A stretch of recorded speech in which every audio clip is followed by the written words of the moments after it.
Hi guys, today I'll be covering a quick overview of how to Conqueror, basically, Masterclass for the Conqueror. Now, first thing I want to go over is a couple of stats of the boat, and particularly its armor scheme.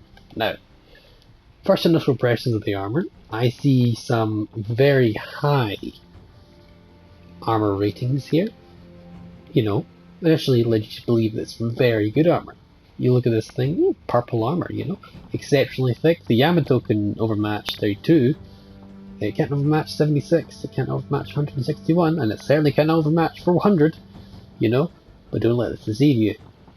Unless a ship hits you on this angle here, on the purple bits here, at an angle, don't count the turrets, the barbettes, they're not very useful. Unless the enemy ship hits you these points, the purple bits, at an angle, you will struggle to. Unless they hit you at that point at an angle, you will take massive penetration damage. The entire ship, pretty much, is all 32 millimeters, which means Yamatos eat you for breakfast, and a lot of the ship is quite flat as well. So curve first and just general, any battleship, particularly high caliber battleship, 16-inch guns, and even below, struggle to do much. Do so much damage to you because you're such a flat angled ship. The angles on it are not great. So in terms of defense and how to counter this boat, it's very simple. See this massive nose? Hit the nose, you'll smack it, and then you'll smack into its exceptionally easy to hit citadel. If I remove all the parts of the citadel here, okay, this is the citadel of the Conqueror, okay. Now, oops, sorry, no, it's underwater. Don't get me wrong, it is underwater, but just.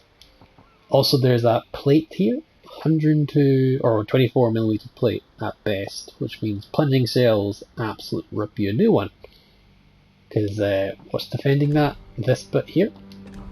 And then it's 32mm plates, and then if we get rid of the 32mm plate, the casemate armor as well. So yeah, it's not great.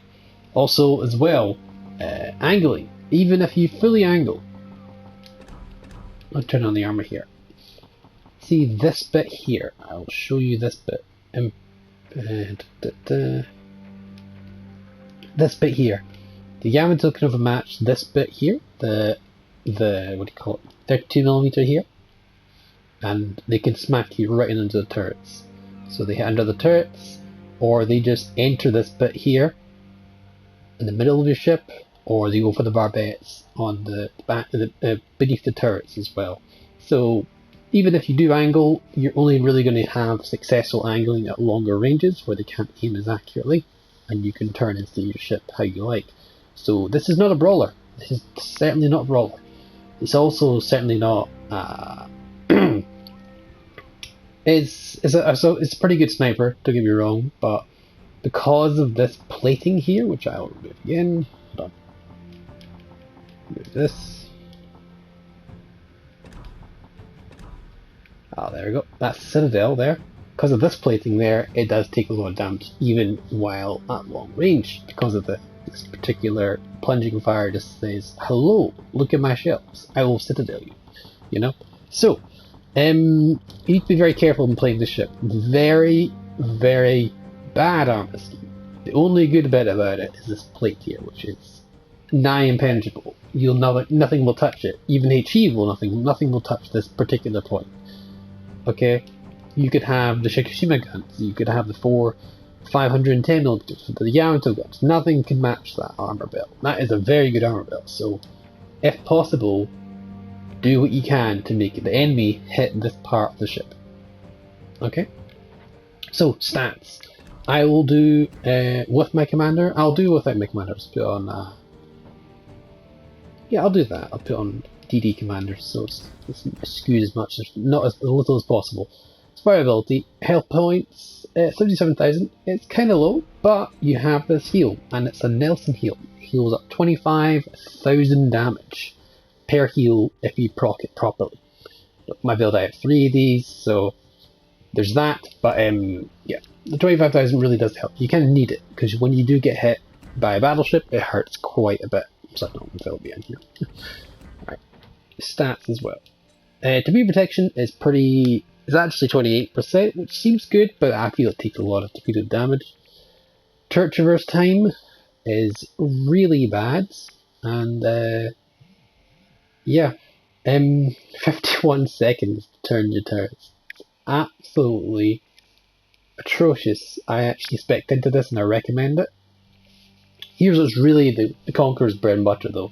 HE shell damage and HE fire chance, 48% and 7,200 HE alpha. And then the AP shell damage, very respectable, very high amount as well. Secondaries aren't much to look at, but 5.2 kilometers means they're at least somewhat going to be useful. Maneuverability, this thing, rudder shift is pretty darn abysmal. Turning circle is pretty standard for legendary tier battleships, actually on the good side compared to other battleships, but the rudder shift 13 seconds is not very good. Maximum speed 30 knots-ish, which is pretty good. Concealment is by far the best. This is with the modules I have on. I'm running aiming systems because of the additional dispersion. An argument could be made for main battery mod, but the 5% extra reload is too much, I would say. Steering, 100%. Propulsion is also a good option, but steering is definitely my recommended choice. You're going to be turning a lot on this boat. You have the option of target acquisition or concealment, which is a new thing, which is nice. I like this. I really do like this, and I'm definitely running this. Even if I don't get use out of it, which I will, you definitely use concealment. Downcoming fire dispersion is also nice. And of course, main battery mod, because secondaries on this boat are not worth it at all. So, superior HE damage, yep. Pyromania, yep. And apparently agile. It is very slow, very cumbersome boat. Okay, and it really could use, you know, a little bit more oomph. So, as for commander build, Azure Lane Nelson is my recommendation if you have it. Okay, with Sharon Horseman as an inspiration for more dispersion, Cunningham would work just fine, and Mikhail Kedrov for the traverse speed of battleship guns because it's abysmally slow. Conqueror for increased range. You wouldn't be playing this like an IGN battleship. Sniping, pushing forward with your team, using island cover whenever possible. You do not want to get shot. Special unique skill for Nelson. Big 7, more HE shell damage and more AP shell damage. Yeah, very good options. The penalty is not really much of a penalty. Marksmanship, more increased accuracy and more heals. And then you have fire, because the other two skills are taking off something that you really don't want. You don't want you don't want to lose 25,000 potential health, and you don't want to lose 4% dispersion. So definitely fight fire with fire. Base trait is also very useful, like rock, for reducing incoming damage to your battleship. Now, as with most builds, I'll pick an alternative option. So here, Andrew Cunningham, probably another good option. I would run everything here, I think, except I would run Kedrov and Kedrov, and then maybe instead of auto celiacs, you could run. Let me think here. I think auto celiacs is a good choice, but you could run increased HE shell damage, or you could run a skill that makes your boat a bit more. You could run Azure Lane Physical, but this is all a bit free commanders here. You could do plenty of options here. I would say maybe Phoenix or John Jellicoe is a very good option. John Jellicoe is actually probably ideal. Increase your duration of the heal, so you get more out of them. So yeah, definitely run. Auto is a good option. Shear is also a good option if you have level enough. But John Jellicoe will help boost your heals, and maybe a range build or something a bit more support. Turret traverse, Kedrov, definitely. I would definitely run Kedrov. You'll notice the difference. So, I would probably run crisscross. My speed needs to be pretty good, so I would definitely run crisscross in this particular build. If I was running Cunningham, I'm not, so I'm going to switch back, but it would be crisscross if I was running this. So that would be this would be the complete build, and then I'd swap out Otto for Kedrov, and I'd swap out Sheer for John Jellicoe. So yes, wrong button. Without much further ado, I'll get myself into a battle, and I'll show you why I'm doing everything I'm doing. Hopefully this will help you out. Now I realise this video actually has been quite long so far, so I will leave a timestamp for the battle and give a rough summary again in the description. So, with the division mate here in his Worcester, first thing I do, load the HE. HE is the primary source of ammunition for this boat. Unless you get given a nice flat broadside, I recommend keeping the high explosive on for the majority of the game. The AP is useful though, and I recommend switching it for cruisers and broadside battleships. You'll do well. Also, it's British armor piercing, so you have to follow the rule about British battleships. So, long range, aim for lower hull. Close range, aim for lower hull. Medium ranges, aim upper deck. You're not going to get many citadels because you have that short fuse. So, first thing I want to do, see what's going on. Okay. You have been spotted, but we should be fine. HE on the Curry. Now try and turn away, do not give him broadside, try and make him hit that back plating. 16k alpha strike with double fires. These guns are very, very good. Guns are great, everything else lacking. This is the balancing factor of the Conqueror. It's a glass cannon. See that? Hitting the armor plates, hitting that purple armor, bouncing off harmlessly. This is a kiting battleship. You play a lot like the Japanese and you'll do quite well. So, of course, he's damage controlled the double fire, so hopefully my team can spot him. See here, I mitigated most of the damage. I still took 8k. It may not seem much, but 8k is a lot. I mitigated most of it by making him hit that armor belt. It's the back of my ship, thankfully it does bounce, but it's not always going to bounce. You need to be careful about this. So, show him as much as my armor belt as possible and encouraging him to hit my armor belt, not any other part of my ship whenever possible. Thankfully he's going for my division mate, which I'm not supposed to be happy about, but, you know, whatever. For the purpose of this guide, it's probably a good idea. So, yeah, kiting away at full speed ahead. Want to try and manage my fires as much as I can. So, fire say this guy, move on to the next target, the other Curry. Another fire on him, that's good, he's in double fire. Show him the armor belts. See, look, most of it's bouncing there. Double fire on the Curry, I believe. More shells coming in. Oh, okay. Bit unaware, that's on me there. I need to keep this angle, so just reverse forward. Even if I saw this island, I probably would have done the same thing, just probably reverse sooner. If I lose this angle, then I will get hammered, absolutely hammered. So yeah, even maybe a clumsy move, yeah, but I still would have done the same thing, even if I knew the island was there.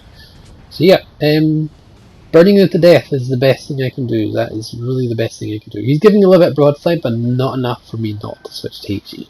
So I'm going to keep the AP going, and keep the HE going. I'm not going to switch to AP just yet. He is giving me a little bit good broadside there, but I need to keep. I'm fighting multiple ships, and I need to keep them all burning as much as possible.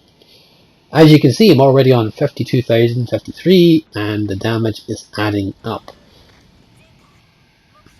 Edinburgh to take a pot shot on me. I'm not too worried about Edinburgh AP because it is simply a cruiser AP, which I should have no problem bouncing or shattering. So my main goal is to set fires on different parts of the curve firsts and the Vanguard, but my biggest priority is the double curve first. 16-inch guns hurt a lot, particularly on this boat.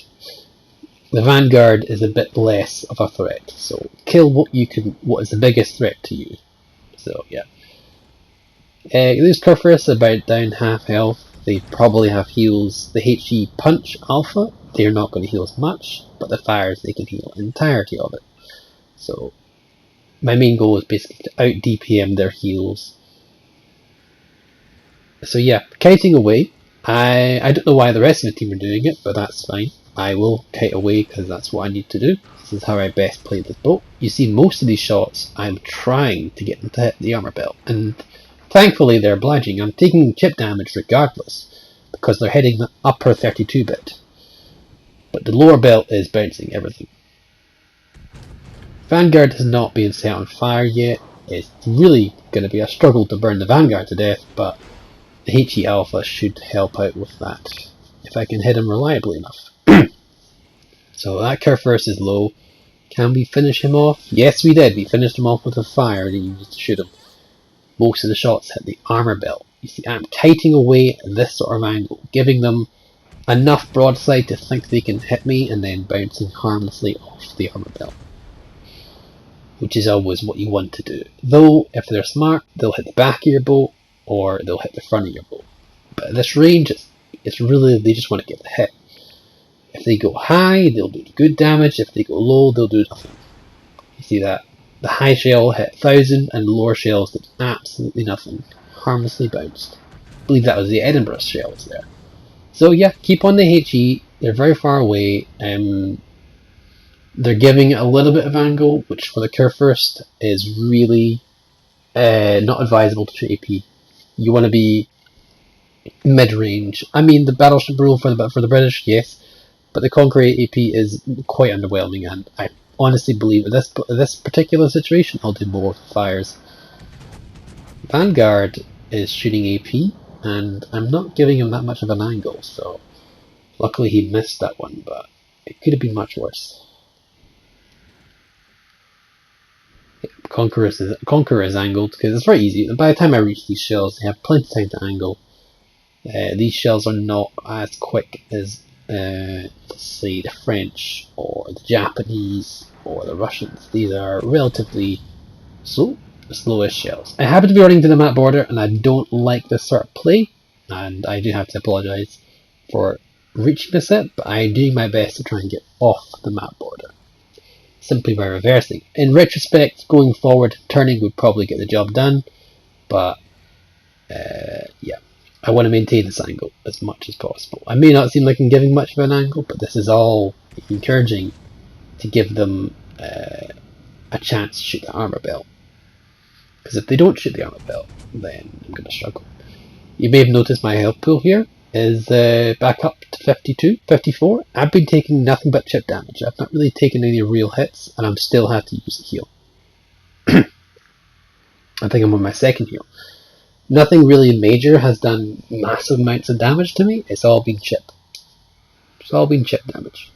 Even if you're doing as much angling, and fortunately for the enemies in this particular match are doing their best to hit my armor belt. So even under, I would say, ideal conditions, you can still take a lot of chip damage and it can still hurt. But thankfully, I managed to break myself free from the map border here. Those two girls, the curve first and the Vanguard, did push me quite far back. So now is my time to push on this flank because there's nothing left. Unfortunately, though, I am in a Conqueror, so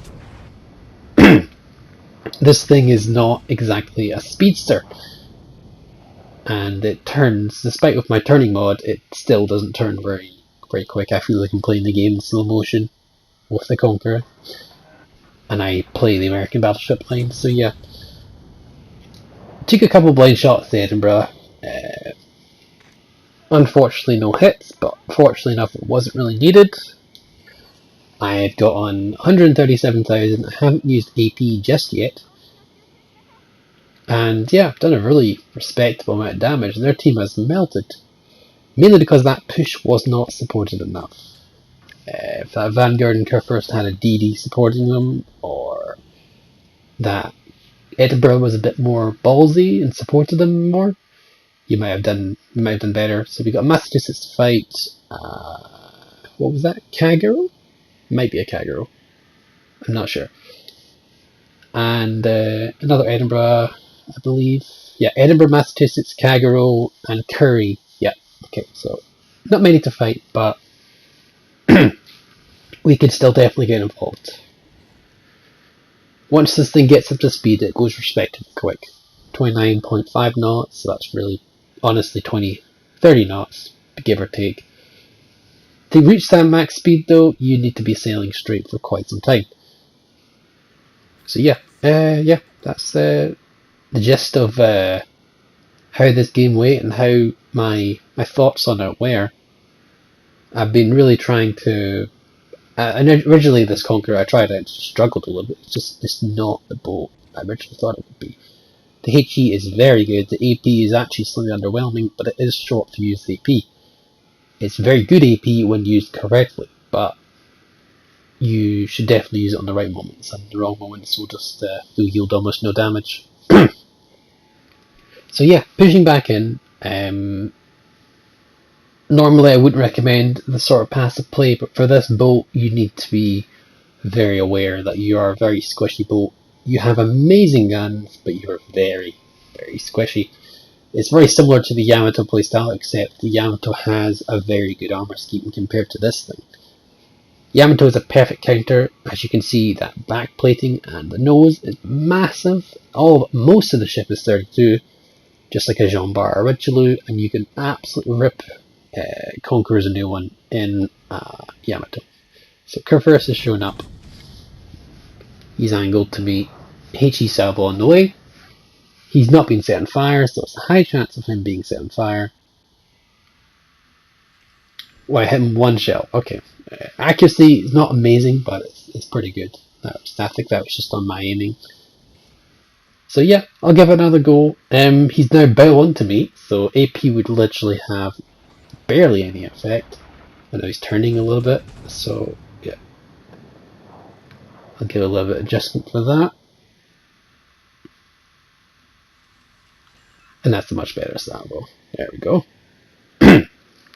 No fire though, but yeah, still pretty good. So Conqueror is now switching to potentially give me broadside here. 5 seconds for the HE to load. Fire the HE. Now, is he going to give me broadside? Unfortunately not. But I did set a fire in the Curry, and there's my witherer. He is shooting me here. I'm pushing, so the armor plate is not helpful. Fortunately, he did hit the armor plate there, for the most part. Looks like he's going to burn to death quite comfortably. Fire the front guns on him to finish him off for sure. And let's see what I can do to that Edinburgh. Now, I have the gun loaded. I really should be using AP, but I'll fire what I have. 14 seconds. I'm debating whether I should use AP or not. I really should just be switching straight off the bat. But I thought it'd be more reliable at this point. Kind of a mistake on my part. I really should have switched to AP. I switched to AP now because I see the Massachusetts is on double fire and he's giving me the flattest broadside known to man. So yeah, I'm definitely going to use AP now. Question is though, gun turret traverse. I really want to get this other side turned, but my back guns are pretty much out of the fight because the turret traverse is absolutely abysmal. Now, Massachusetts knows I'll be coming up to him, so lock my guns in place, get myself a good angle, and be ready for the inevitable brawl with the Massachusetts. So I know he's here.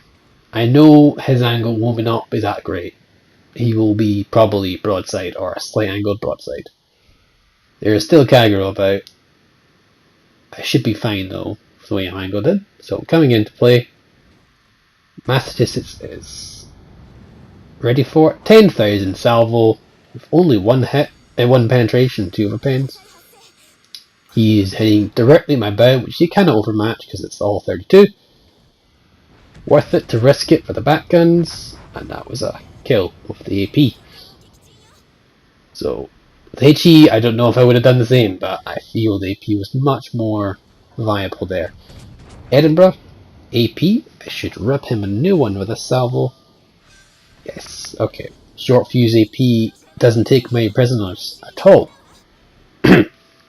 So all that's left is a conqueror. Time is running out. I forget if I can find him. We'll see. So yeah, switching AP at the right time. Obviously switching HE for destroyer. You can dev strike destroyers with a couple of shots. It's not very hard. Very powerful guns, but the armor system is lacking. So that was the game. I believe we killed the DD. And yeah, quite a good result for the Conqueror. I'm assuming people have done much better. Yes, but there we go. For me, 214,000, 2,700 base XP, high caliber, dreadnought, Witherer, 16 fires, 4 kills, 2 citadels. Hope this helps you out, and I'll catch you next time. Bye for now.